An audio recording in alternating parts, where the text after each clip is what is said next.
بسم اللہ الرحمن الرحیم۔ گمنام ہیرو کے معزز ناظرین السلام علیکم۔ دوستو لائک ضرور کر دیا کریں، شکریہ۔ آئیے چلتے ہیں کہانی کی طرف۔ اس کی آنکھوں میں خوف کے سائے اتر آئے۔ تم اشرف خان کے ساتھی تو نہیں؟ اس نے ہکلاتے ہوئے پوچھا۔ ہونٹ پھٹے ہونے کے باعث اس کی آواز بدلی ہوئی سی محسوس ہوئی، خون کے کچھ چھینٹے بھی ہوا میں اڑے۔ بالکل ٹھیک پہچانا تم نے، میں نے کہا مجھے امید ہے کہ اب تم میرے سوال کا جواب دیتے ہوئے ذرا زیادہ ہچکچاہٹ محسوس نہیں کرو گے۔ وہ خاموش رہا، اس کی پیشانی پر پسینے کے قطرے ابھر آئے تھے۔ استاد لبو کہاں مل سکتا ہے؟ میں نے پوچھا۔ وہ بدستور خاموش رہا تو میں صوفے سے اٹھنے لگا۔ وہ خوف زدہ انداز میں دونوں ہاتھ ہلاتے ہوئے بولا، تم جو قسم کہو میں کھانے کے لیے تیار ہوں۔ میں واقعی نہیں جانتا کہ وہ کہاں رہتا ہے، تاہم اتنا مجھے معلوم ہے کہ آج وہ شہر میں نہیں ہے، ایک آدھ دن میں آ جائے گا۔ میں نے دوبارہ صوفے پر بیٹھتے ہوئے کہا، تم مجھے الو بنانے کی کوشش کر رہے ہو، شاید تم بھول رہے ہو کہ میں بھی لائن ہی کا آدمی ہوں۔ ہم جن کے لیے کام کرتے ہیں، کیا ہم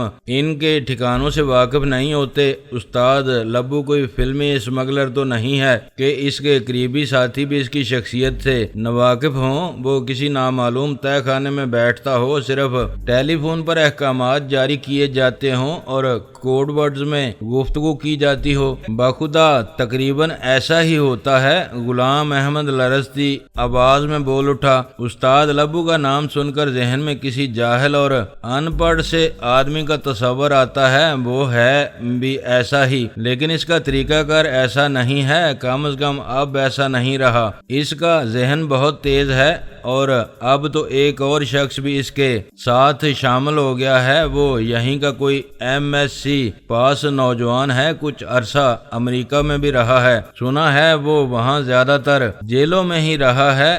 جب سے وہ استاد لبو کے ساتھ شامل ہوا ہے، اس کے طور طریقے ہی بدل گئے ہیں۔ اب صرف وہ دونوں ہی ایک دوسرے کی بات سے واقف ہوتے ہیں۔ ہم جیسوں کو تو صرف احکامات ملتے ہیں۔ میں اب استاد لبو کے قریبی ساتھیوں میں شمار نہیں ہوتا، بلکہ قریبی ساتھی اب کوئی رہا ہی نہیں۔ وہ دونوں ہی بس ایک دوسرے کے قریبی ساتھی ہیں۔ ہم نے اس تبدیلی کو اس لیے زیادہ محسوس نہیں کیا کہ ہمارے کمیشن بڑھ گئے ہیں۔ وہ الٹے ہاتھ سے خون پوچھنے لگا۔ اس نوجوان کا نام کیا ہے؟ میں نے محض معلومات کی خاطر پوچھا۔ علی مراد، غلام احمد نے جواب دیا۔ تم نے کبھی اسے دیکھا ہے؟ کس قسم کی چیز ہے؟ میں نے پوچھا۔ شریر جسم کا لمبا نوجوان ہے، گھنی داڑھی ہے، بال گنگریالے ہیں، آنکھیں ہر وقت سرخ رہتی ہیں۔ سنا ہے جدید اسلحہ کے استعمال میں اس کا جواب نہیں، بہت جلد غصے میں آ جاتا ہے۔ استاد لبو سے بھی کچھ بڑھ کر شفاق اور بے رحم ہے۔ میں نے صرف 2 مرتبہ اسے دیکھا ہے اور بے پناہ خوف محسوس کیا ہے۔ اور یہ استاد لبو کس قسم کا جانور ہے؟ میں نے پوچھا۔ بنمانس قسم کی چیز ہے، سیاہ فام، پستہ قد اور سانڈ کی طرح مضبوط۔ اس کی آواز بیٹھی بیٹھی سی ہے۔ اس کے نام سے اس کے رکھ رکھاؤ اور پہناوے کا صحیح تصور ذہن میں نہیں آتا۔ وہ سوٹ وغیرہ پہنتا ہے، سگار پیتا ہے، تھوڑی بہت انگریزی بھی بول لیتا ہے، غلام احمد نے بتایا۔ تو تمہیں واقعی اس کا ٹھکانہ معلوم نہیں؟ میں اٹھ کر اس کی طرح کمرے میں ٹہلنے لگا۔ اس کے اور میرے درمیان زیادہ سے زیادہ فاصلہ رہے۔ وہ اب گو کے بیچارگی کی تصویر بن بیٹھا تھا، لیکن میں ایک لمحہ کے لیے بھی یہ یقین کرنے کے لیے تیار نہیں تھا کہ وہ اب مجھ پر حملہ نہیں کرے گا۔ البتہ اتنا مجھے یقین تھا کہ مزید مار پیٹ سے بچنے کے لیے وہ میرے سوالوں کے جواب میں سچ بول رہا تھا۔ نہیں، مجھے واقعی اس کے ٹھکانے کا علم نہیں۔ وہ تیزی سے بولا۔ میں نے کہا نا کہ علی مراد کے آنے کے بعد استاد کے طور طریقے ہی بدل گئے ہیں۔ اب اسے جب بھی ہماری ضرورت ہوتی ہے وہ خود ہم سے رابطہ قائم کرتا ہے۔ میری معلومات کے مطابق میرے علاوہ صرف 4 آدمی اور اس کے لیے کام کر رہے ہیں اور ان کی حیثیت کارندوں ہی کی سی ہے۔ تاہم اتنا ضرور ہے کہ استاد ہر طرح سے ہمارا خیال رکھتا ہے۔ مصیبت کے وقت ہم سے لا تعلق نہیں ہوتا۔ وہ مزید کچھ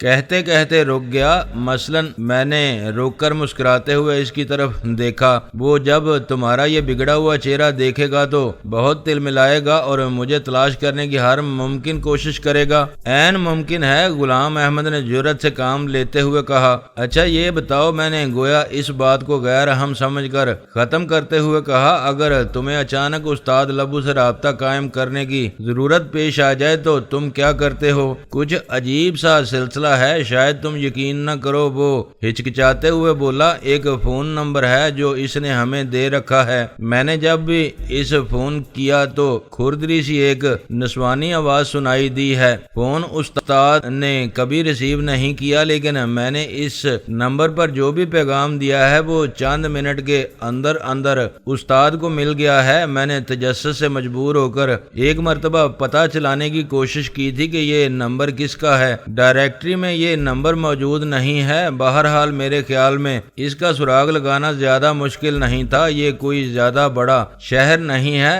آٹومیٹک ایکسچینج بھی کچھ ہی عرصہ پہلے یہاں لگا ہے۔ میں نے ایکسچینج میں ایک واقف کار تلاش کیا، اس سے کام نہیں چلا تو ایک اور اچھے خاصے عہدے دار کو اچھی رقم کی بھی پیشکش کی۔ اس نے وعدہ کیا کہ وہ معلومات کر کے 2-1 دن میں جواب دے گا۔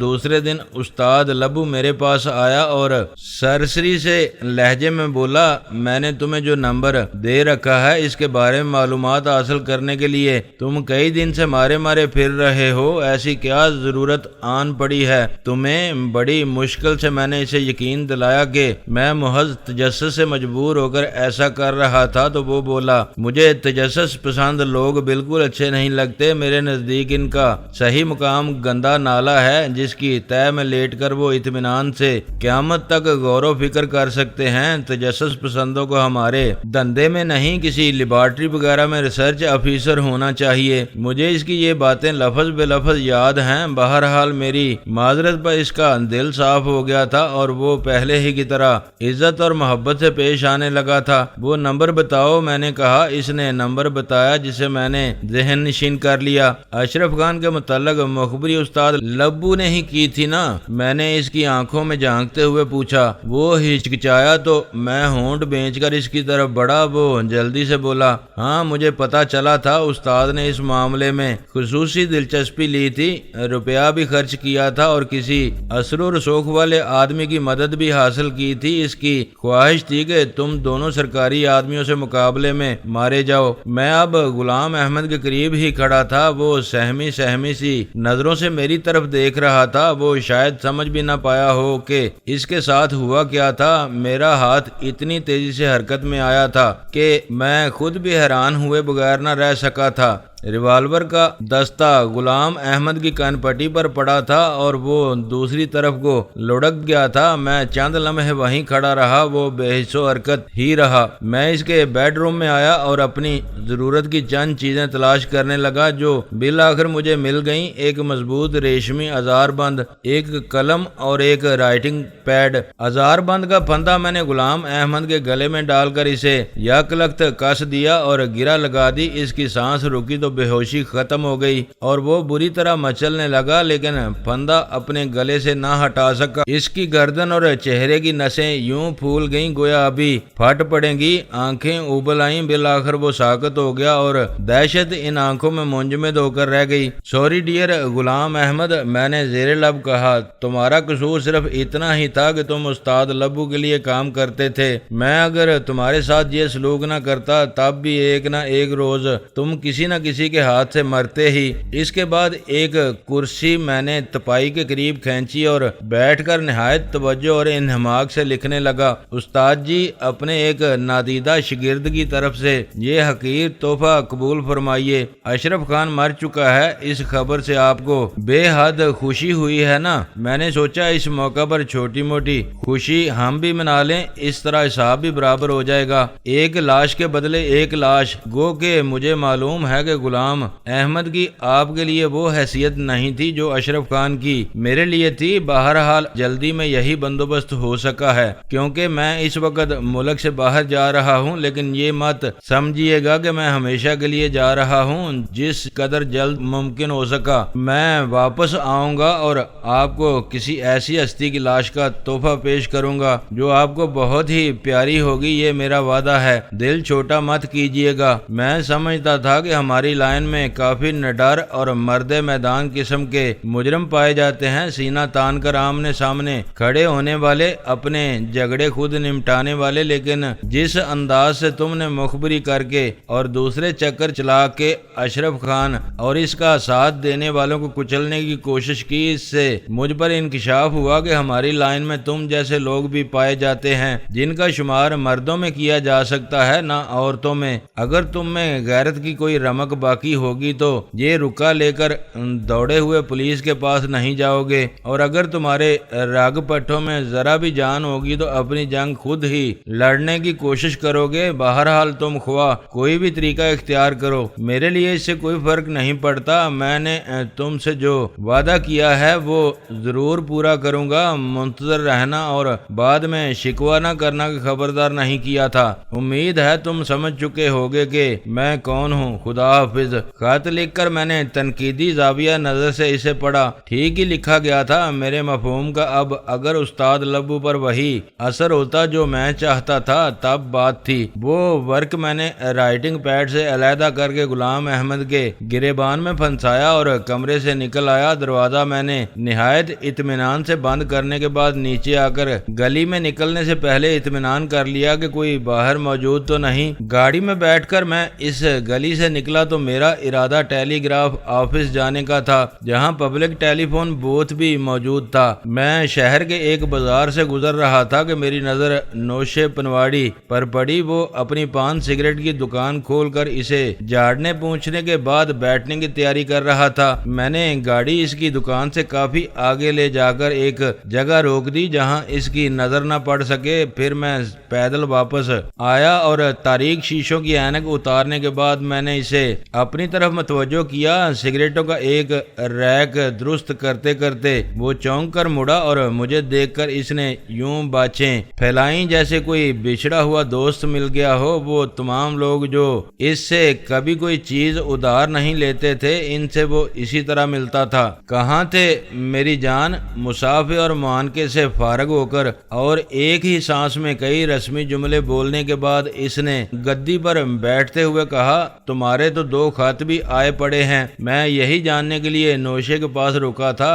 خط راشد کے سوا کسی کے نہیں ہو سکتے تھے۔ خط و کتابت کے لیے میں نے اسی کو نوشے کا ایڈریس دیا تھا اور نوشے پر نظر پڑتے ہی مجھے یہ بات یاد آ گئی تھی، ورنہ میں اب تک راشد کو بھولا ہوا تھا۔ نوشے نے 2 خوبصورت لفافے نکال کر مجھے تھما دیے جن پر کئی جگہ اس کے کتھئی فنگر پرنٹس نہایت عمدگی سے ثبت ہو چکے تھے۔ میں نے نوشے کا شکریہ ادا کیا اور جذبہ ممنونیت سے ہی مغلوب ہو کر نہ صرف ایک صحت مند قسم کا میٹھا پان بنوا کر کھا لیا بلکہ سگریٹ کا ایک پیکٹ بھی خرید لیا۔ کافی عرصے بعد آج دھوئیں کے غرارے کرنے کو جی چاہ رہا تھا۔ نوشے کو میرے ساتھ پیش آنے والے واقعات کا قطعاً علم نہیں تھا۔ وہ بڑے جوش و خروش سے میری اور اشرف خان کی خیریت دریافت کر رہا تھا۔ وہ وقت یاد کر کے میرے دل میں ایک ٹیس سی اٹھی جب میں اور اشرف خان اکٹھے اس کی دکان پر آیا کرتے تھے۔ میں نے گپ شپ کے انداز میں نوشے کو بتایا کہ اشرف خان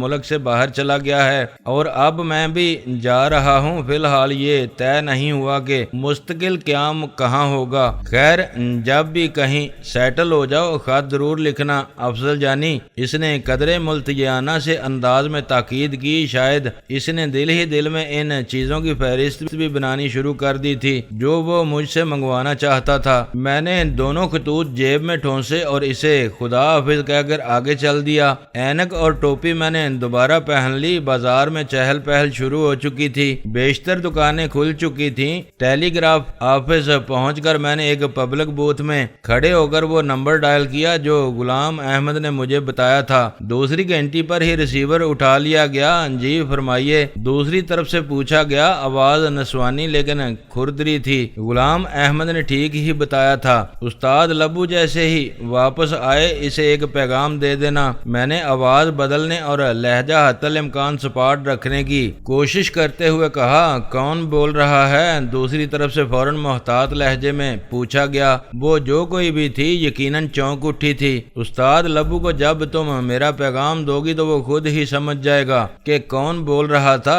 میں نے سرد مہری سے کہا، اس سے کہنا کہ غلام احمد کے مکان میں اس کے لیے ایک تحفہ موجود ہے، جس قدر جلد ممکن ہو اسے وصول کر لے، اس سے پہلے کہ پولیس اس تک پہنچے۔ استاد لبو کم از کم ایک نظر اسے دیکھ لے تو بہتر ہوگا۔ خدا حافظ۔ میں نے فون بند کر دیا۔ مجھے جہاں بھی رکنا ہوتا تھا گاڑی احتیاطاً اس جگہ سے کافی دور کھڑی کرتا تھا۔ پیدل میں گاڑی تک پہنچا اور مزید ایک لمحہ بھی ضائع کیے بغیر ہائی وے کی طرف چل دیا۔ میں لاہور واپس پہنچا تو دن کے 2 بج رہے تھے۔ مجھے اپنے اندازے سے زیادہ دیر ہو گئی تھی اور میں خاصا تھک چکا تھا۔ گھر پہنچا تو فون کی گھنٹی بج رہی تھی۔ ریسیور اٹھایا تو دوسری طرف سے شرفو کی آواز سنائی دی۔ شکر ہے خدا کا، وہ طویل سانس لے کر بولا۔ کہاں تھے بھائی تم؟ میں تو سمجھا تھا کہ شاید تمہارا ارادہ بدل گیا اور تم واپس چلے گئے یا کسی اور طرف کو نکل گئے۔ اپنا اب تک کا ریکارڈ تو یہی ہے برادر محترم شرفو صاحب۔ میں نے ٹھنڈی سانس لے کر کہا کہ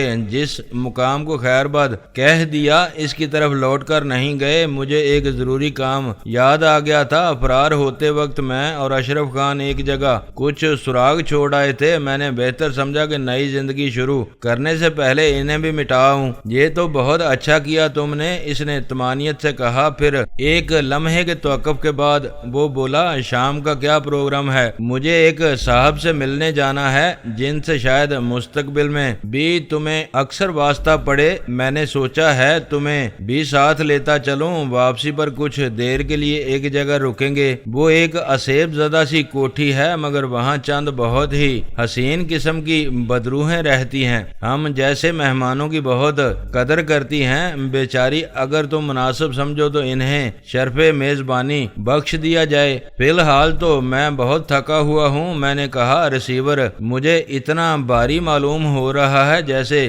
ورزش کے لیے ڈمبل اٹھایا ہوا ہے۔ میں سونے لگا ہوں۔ تم روانہ ہونے سے آدھا گھنٹہ پہلے مجھے فون کر لینا۔ اگر میں ہوش و حواس میں ہوا تو تیار ہو کر بیٹھ جاؤں گا۔ بالکل ٹھیک۔ اس نے سلسلہ منقطع کر دیا۔ بستر پر گرتے وقت میں نے اس بات پر خدا کا شکر ادا کیا کہ میرے دیگر مسائل حل ہونے کے ساتھ ساتھ شرفو جیسے آدمی سے بھی میری ملاقات ہو گئی تھی اور وہ میری کسی خاص کوشش کے بغیر میرا دوست بھی بن گیا تھا۔ وہ ان لوگوں میں سے تھا جن کے ساتھ رہ کر زندگی کافی دلچسپ اور رنگین محسوس ہونے لگتی ہے۔ فون کی گھنٹی نے مجھے گہری نیند سے جگا دیا۔ دوسری طرف شرفو تھا، پوچھ رہا تھا کہ میں اس کے ساتھ جانے کے لیے تیار ہو سکتا ہوں یا نہیں۔ ویسے تو میرا اس وقت بستر سے ہلنے کو دل نہیں چاہ رہا تھا، لیکن جو کچھ اس نے کہا تھا اسے یاد کر کے میں فوراً چاقو چوبند ہو گیا۔ ٹھیک ہے، تم آدھے گھنٹے بعد آ جاؤ، میں تیار ملوں گا، میں نے کہا۔ آدھے گھنٹے بعد وہ پہنچ گیا اور ہم اس کی کار میں بیٹھ کر مزانگ روڈ پر ایک وکیل کے دفتر پہنچے جہاں شرفو کے مذاکرات تقریباً پون گھنٹے تک جاری رہے۔ اس دوران معمولی سی گرمی بھی ہوئی۔ کچھ فائلیں بھی اٹھا کر کبھی نوچی گئیں اور کبھی کھول کر دیکھی گئیں۔ معاملہ میری سمجھ میں آ رہا تھا اور اس قابل تھا کہ اس میں دلچسپی لی جا سکے اور چند عجیب و غریب قانونی موشگافیوں کو سمجھا جا سکے، لیکن اس وقت میں اس قسم کی چیزوں میں دلچسپی لینے کے لیے تیار نہیں تھا۔ تاہم کسی نہ کسی طرح اپنی جماہیوں کو روکے ہوئے تھا۔ خدا کر کے یہ بحث تمام ہوئی۔ شرفو نے نوٹوں کی ایک گڈی وکیل صاحب کے حوالے کی اور ہم آراستہ و پیراستہ ایئر کنڈیشنڈ دفتر سے باہر آ گئے۔ یار، میں نے سیڑھیاں اترتے وقت تحسین امیز لہجے میں کہا، تم تو ہر معاملے میں بہت ہی منجے ہوئے آدمی لگتے ہو۔ یقین نہیں آتا کہ دیہات سے آیا ہوا کوئی شخص 9 سال میں ایسی شاطر چیز بن سکتا ہے۔ وقت کا صحیح استعمال کیا جائے تو 9 سال بہت طویل مدت ہوتی ہے۔ وہ گہرے گہری سانس لے کر بولا، اور بہت کم لوگوں کو یہ اندازہ ہوتا ہے کہ ہم دیہاتی زیادہ ذہین ہوتے ہیں۔ ہم تن آسان نہیں ہوتے اور جدھر کا رخ بھی کرتے ہیں برمے کی طرح سوراخ کر کے گھستے چلے جاتے ہیں، سخت جان ہوتے ہیں، اپنی جگہ خود بنا لیتے ہیں۔ اگر تم کبھی سراغ لگانے کی کوشش کرو تو تمہیں اندازہ ہوگا کہ اچھائی اور برائی، جائز اور ناجائز دونوں سطحوں پر جو لوگ بہت اوپر گئے ہیں وہ بنیادی طور پر دیہاتی تھے۔ پھر اس نے مجھے دیہاتی اور شہری کی نفسیات اور دونوں کے پس منظر کا فرق سمجھایا اور اپنے لیکچر کے اختتام پر کہا، میں چاہتا ہوں تم اس سے بھی کم وقت میں مانج جاؤ۔ تمہارے اندر لگن مجھ سے بھی زیادہ ہے اور تمہیں مجھ سے کہیں کم عمری میں مضبوط سہارے میسر آ گئے ہیں۔ تمہاری عمر میں 100-150 کی نوکری ڈھونڈتا پھرتا تھا، دفتروں سے مجھے دھکے دے کر نکالا جاتا تھا۔ میں چاہتا ہوں کہ تم کم سے کم وقت ضائع کرو اور میرے تجربات سے استفادہ کرو۔ مجھے تم ایک چھوٹے بھائی کی طرح اچھے لگنے لگے ہو، گو کہ میں اپنے چھوٹے بھائی کو کبھی اس لائن میں ڈالنا پسند نہیں کروں گا جس میں ہم پڑ گئے ہیں، لیکن اب پڑ ہی گئے ہیں تو کم از کم تم تو زندگی سے اپنے شایان شان خراج وصول کر لو۔ باتوں کے دوران سمنا آباد پہنچ چکے تھے۔ شرفو نے ایک چھوٹی سی کوٹھی کے پورچ میں گاڑی روکی۔ اس کوٹھی پر غالباً کئی برس پہلے پیلا پینٹ کیا گیا تھا جو اب جگہ جگہ سے اکھڑ رہا تھا اور مٹیالہ سا ہو چکا تھا، مگر اب بھی آنکھوں کو چبھتا تھا۔ کوٹھی کسی کی رہائش گاہ کے بجائے PWD کا دفتر معلوم ہوتی تھی۔ شرفو نے کال بیل بجائی۔ سامنے سے ایک لڑکے نے دروازہ اس حد تک کھولا کہ ہماری شکلیں دیکھ سکے۔ دروازے میں زنجیر لگی ہوئی تھی۔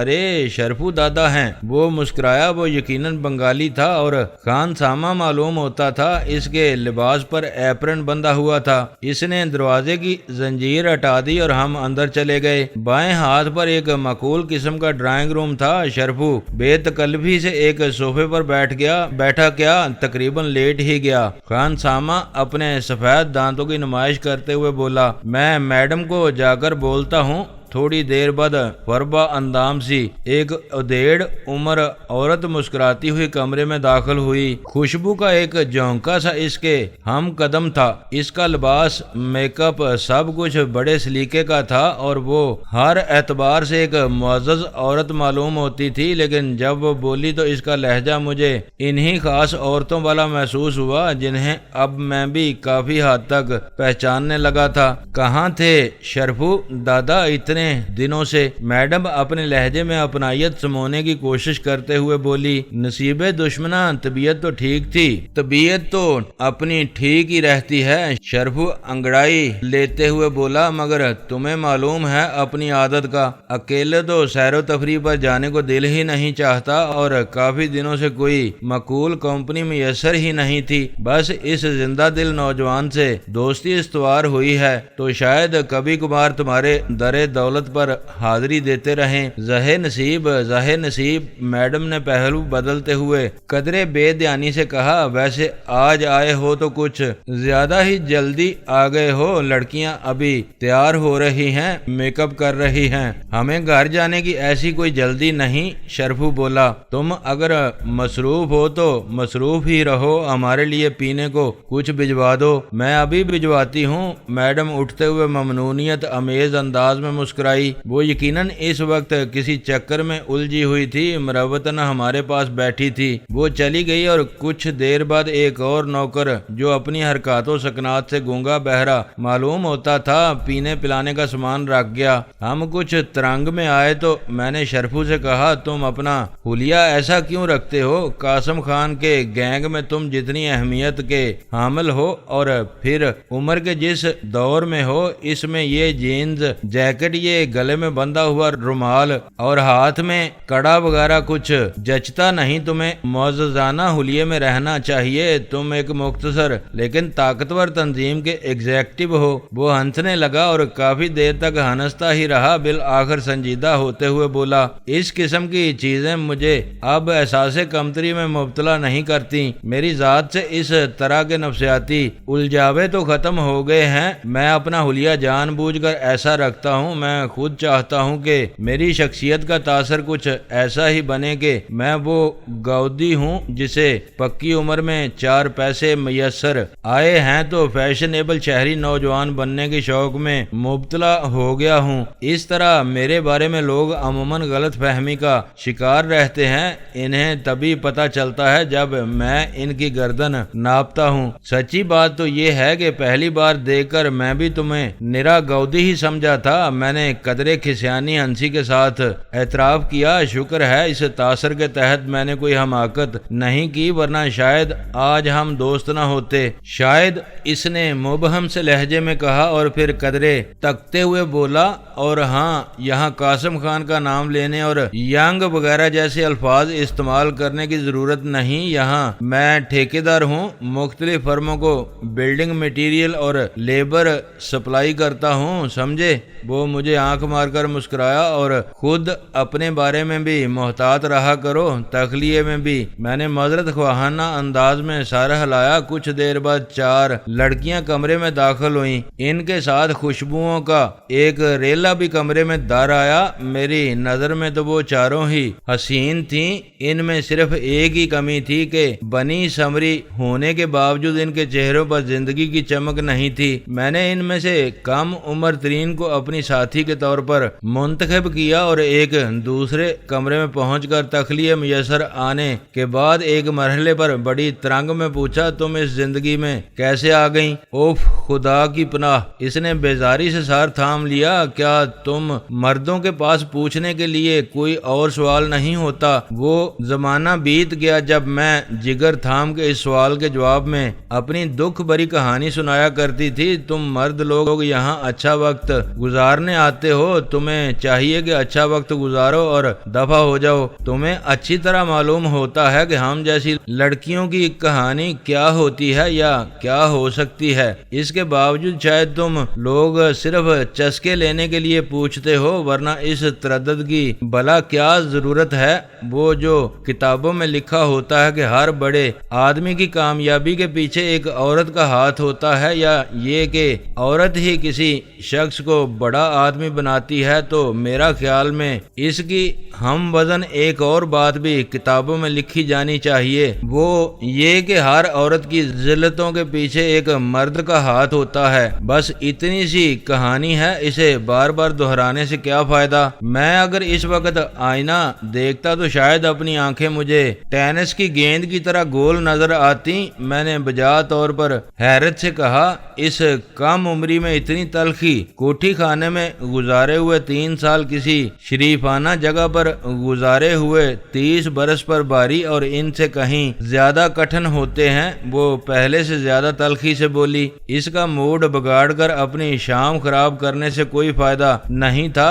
سرے دست میں چونکہ اس کے لیے کچھ نہیں کر سکتا تھا سوائے کھسیانہ ہونے کے، چنانچہ میں نے اس کے مشورے پر عمل کرنا ہی بہتر سمجھا کہ اچھا وقت گزارو اور دفع ہو جاؤ۔ رات کے تقریباً 12 بجے میں اور شرفو وہاں سے دفع ہو گئے۔ ہم بڑی ترنگ میں تھے۔ مزانگ چنگی پر کڑاہی گوشت کی ایک دکان پر ہم نے ڈٹ کر کھانا کھایا۔ اس کے بعد شرفو نے مجھے گھر چھوڑا اور چلتے چلتے پوچھا، صبح کا کیا پروگرام ہے؟ میں تو کل دن میں بہت مصروف رہوں گا۔ میں بھی اب مصروف ہو جانا چاہتا ہوں، چھوٹی موٹی تفریح تو ساتھ ساتھ چلتی رہے گی۔ میں نے کہا، قاسم خان مجھے جو ٹریننگ دلوانا چاہتا ہے، میرا خیال ہے وہ میں صبح ہی سے شروع کر دوں۔ جیسے تمہاری مرضی۔ شرفو نے کندھے اچکائے اور رخصت ہو گیا۔ دوسری صبح مجھے قاسم خان کو فون کرنے کی ضرورت پیش نہیں آئی۔ میں سو کر اٹھا ہی تھا کہ شیطان سی شکل والا ایک بوڑھا میرے ہاں آن پہنچا۔ وہ سفید شرٹ اور کینوس کے سفید ہی جوتے پہنے ہوئے تھا۔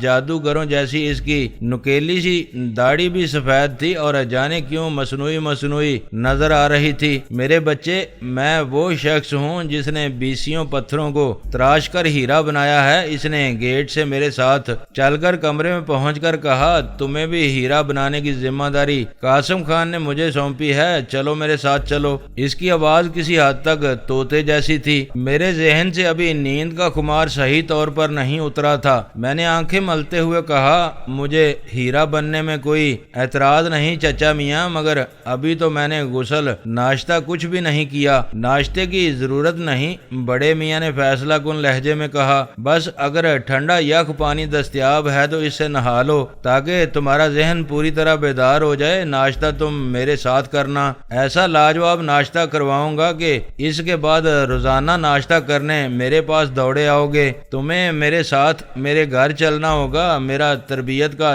طریقہ بڑا سائنٹیفک قسم کا ہے، تمہیں اس طرح سنجیدگی سے کچھ دن میرے ساتھ گزارنے ہوں گے جیسے کوئی کلاس اٹینڈ کر رہے ہو، کچھ پریکٹیکلز بھی ہوں گے، تمہاری ذہانت اور بہادری کے امتحان بھی ہوں گے، بہت سے لوگوں سے ملاقاتیں بھی ہوں گی۔ اگر تم میرے مطلوبہ معیار کو پہنچ گئے تو تم قاسم خان کے خاص الخاص آدمی بن جاؤ گے۔ میں تیار ہو کر اس کے ساتھ نکلا اور اس کے بعد تقریباً 20 دن کے دوران مجھے 2 یا شاید 3 مرتبہ ہی گھر آنے کا موقع ملا۔ میری ٹریننگ کچھ زیادہ ہی طول کھینچ گئی۔ اس دوران مجھے 2 پڑوسی ملکوں کی سرحدوں پر وہ محفوظ مقامات بھی دکھائے گئے جن سے قاسم خان کا مال آتا اور جاتا تھا۔ آزمائشی طور پر ایک کھیپ میری نگرانی میں بھی منگوائی گئی۔ میں اور اشرف خان تو جان کی بازی لگا کر کام کرتے رہے تھے۔ ہماری کھیپ بہت چھوٹی ہوتی تھی اور خطرات بہت زیادہ، اس کے مقابلے میں مجھے تو قاسم خان کا کام کم خطرناک لگا تھا،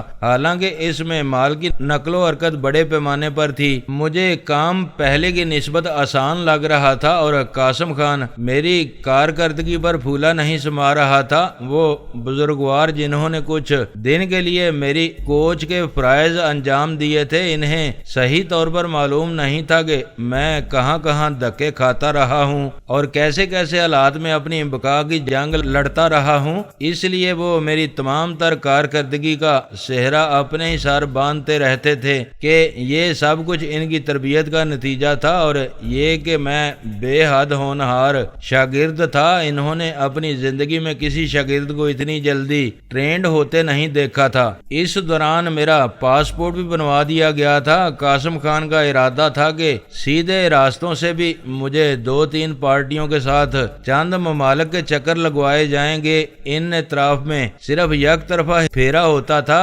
کم حجم کی منشیات لے جائی جاتی تھی۔ قاسم خان کا خیال تھا کہ اگر میں نے اس سائٹ پر بھی اچھی کارکردگی کا مظاہرہ کیا تو اس کا بڑا مسئلہ حل ہو جائے گا، لیکن یہ نوبت آنے کی اسے کم ہی امید تھی۔ خفیہ سرحدی راستوں سے ہی مال لانے لے جانے کا کام اتنا زیادہ تھا کہ کسی اور طرف توجہ دینا میرے لیے مشکل تھا۔ قاسم خان کے پاس قابل اعتبار آدمیوں کی کمی تھی، اس کے باوجود وہ مجھ پر زیادہ بوجھ بھی نہیں ڈالنا چاہتا تھا۔ اس کا خیال تھا کہ کام کے دوران مجھے معقول وقفوں کے لیے عیش و آرام بھی میسر رہنا چاہیے، ورنہ میرے اعصابی طور پر کمزور پڑنے کا خطرہ بھی پیدا ہو سکتا ہے۔ قاسم خان کا امپورٹ ایکسپورٹ کا چھوٹا سا جائز کاروبار بھی تھا۔ وہ اپنے اسی دفتر میں بیٹھتا تھا جہاں سے یہ بزنس ہینڈل کیا جاتا تھا۔ وہ کھیلوں کا سامان باہر بھیجتا تھا اور اس کا دفتر نہایت شاندار تھا۔ وال ٹو وال کارپیٹ، چمکتا ہوا فرنیچر، ایئر کنڈیشن کمرے، نہایت چلبلی قسم کی سیکٹری وغیرہ۔ غرض یہ کہ ایک معقول دفتر کے تمام ہی لوازمات موجود تھے، گو کہ مجھے یقین نہیں تھا کہ اس دفتر سے اتنا بزنس ہوتا تھا جتنی اس کی شان و شوکت تھی۔ اس دفتر کے ایک کمرے میں اپنی کرسی کے عقب میں ایک دیوار گیر شوکیس میں ایک آدھ ریکٹ، ایک گیند اور کھیلوں کی 2-3 اور چیزیں سجائے قاسم خان بیٹھا ہوتا تھا۔ میں صرف ایک مرتبہ اس سے ملنے اس دفتر میں جا پہنچا تھا اور وہ بھی بلا اطلاع، تبھی اسے نہایت ملائمت سے مجھے سمجھا دیا تھا کہ اپنے کالے دھندے سے متعلق کسی بھی شخص سے وہ اس دفتر میں قطعاً ملاقات نہیں کرتا، حتیٰ کہ ان لوگوں میں سے کسی کو اس دفتر کے نمبر پر فون کرنے کی بھی اجازت نہیں تھی۔ اگر کوئی ایمرجنسی ہوتی تھی تو فون پر اس سے صرف اتنا کہا جاتا تھا کہ وہ 2 نمبر پر پہنچ جائے اور وہ ماڈل ٹاؤن والی کوٹھی پر آ جاتا تھا۔ کالے دھندے سے متعلق تمام معاملات طے کرنے کے وقت رات 9 بجے کے بعد شروع ہوتا تھا اور اس سلسلے میں تمام ملاقاتیں اس کے گھر پر اسٹڈی میں ہوتی تھیں اور ان تمام ملاقاتوں کے دوران اس کی بیوی موجود رہتی تھی۔ معلوم نہیں وہ خاموش طبع اور گھریلو قسم کی خاتون اتنی تکلیف کیوں اٹھاتی تھی، یا شاید قاسم خان کو ہی اسے ساتھ بٹھائے رکھنے کا شوق تھا۔ ہر قسم کی میٹنگ یا کاروائی کے دوران وہ خاموش اور لا تعلق سی بیٹھی رہتی تھی۔ تقریباً 20 دن کے تربیتی کورس کے بعد مجھے چند دن آرام کرنے کا موقع ملا۔ شرفوں کی ہمراہی میں 2-3 شامیں حسین انداز میں بھی گزری۔ گھر میں نوکر آ گیا تھا، اس لیے اب گھر میں بھی کچھ دل لگنے لگا تھا۔ ایک رات میں نہ جانے کیا تلاش کر رہا تھا کہ میری نظر دراز میں پڑے ہوئے 2 خطوط پر پڑی۔ یہ راشد کے خطوط تھے جنہیں میں نے کھول کر بھی نہیں دیکھا تھا۔ میں نے انہیں کھول کر پڑھا تو اپنے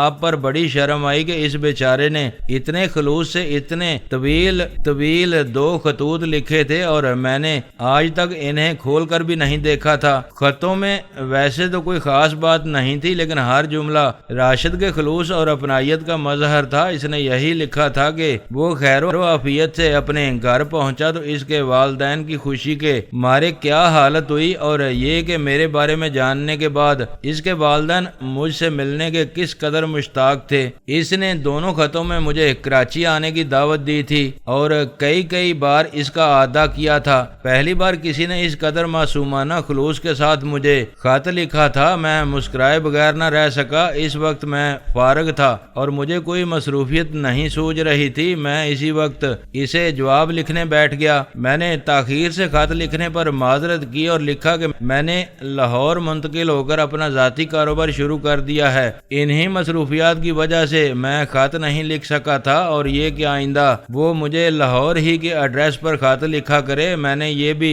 لکھا کہ جیسے ہی موقع ملا میں اس کے ہاں ضرور آؤں گا۔ مجھے خود بھی اس کے اہل خانہ سے ملنے کا شوق ہے، حالانکہ ایسا قطعاً نہیں تھا۔ بہرحال اس قدر خلوص کے جواب میں مجھے کچھ تو لکھنا تھا۔